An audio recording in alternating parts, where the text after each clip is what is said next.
झुग्गियों पर चल रहे बुलडोजर के खिलाफ आम आदमी पार्टी ने जंतर मंतर पर धरना दिया तो दूसरी ओर बीजेपी ने इस प्रदर्शन को घुसपैठियों से जोड़कर सवालों की बौछार कर दी है।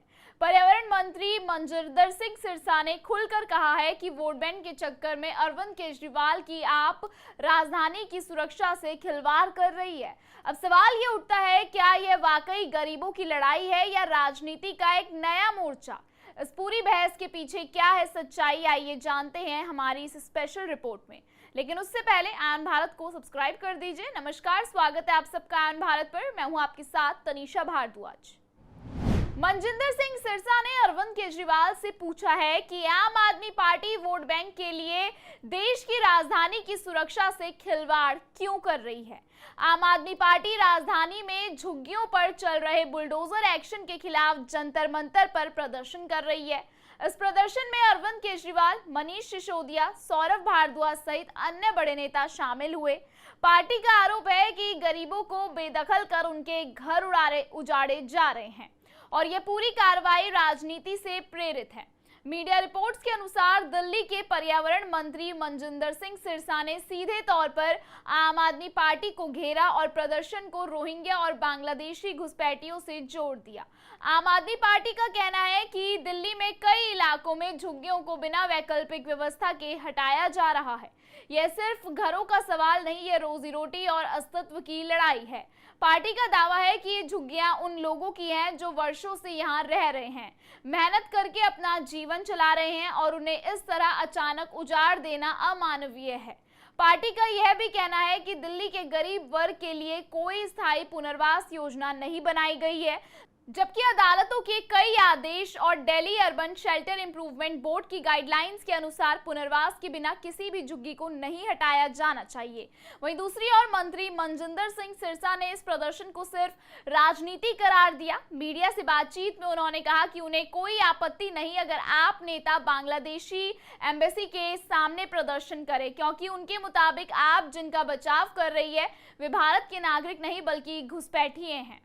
उन्होंने आरोप लगाया कि घुसपैठिए दिल्ली के कई इलाकों में अवैध रूप से बसे हुए हैं और कई बार इनके खिलाफ आपराधिक गतिविधियों में इन्वॉल्वमेंट के आरोप लगे हैं। उन्होंने हाल ही की एक घटना की उदाहरण दिया और बताया कि यह लोग कानून व्यवस्था के लिए खतरा बन चुके हैं। जहां आप इस मुद्दे को मानवता और गरीबों के अधिकार से जोड़ रही है, वहीं भाजपा के नेता इसे सुरक्षा और अवैध घुसपैठिए का मामला बता रहे हैं। विशेषज्ञों का मानना है कि घुसपैठियों का मामला केवल दिल्ली तक सीमित नहीं बल्कि यह एक राष्ट्रीय स्तर की चुनौती है। भारत सरकार का रुख साफ रहा है कि इनको शरणार्थी नहीं बल्कि घुसपैठिए माना जाएगा। सुप्रीम कोर्ट भी इस मुद्दे पर टिप्पणी कर चुका है कि अवैध घुसपैठियों को देश में रहने की अनुमति नहीं दी जा सकती है। रिपोर्ट्स के मुताबिक दिल्ली के कुछ इलाकों जैसे ओखला, शाहीन बाग, कालिंदी कुंज में रोहिंग्या समुदाय के लोग अस्थायी कैंपों में रह रहे हैं।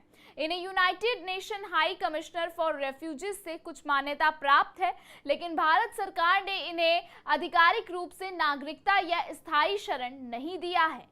बांग्लादेशी प्रवासियों की संख्या भी दिल्ली समेत भारत के अन्य राज्यों में लगातार बहस का विषय रही है। कई बार स्थानीय अपराधों में कुछ नामों का संबंध इन समूह से जोड़ा गया है, लेकिन इसका हर मामले में प्रमाण मिलना चुनौतीपूर्ण रहा है।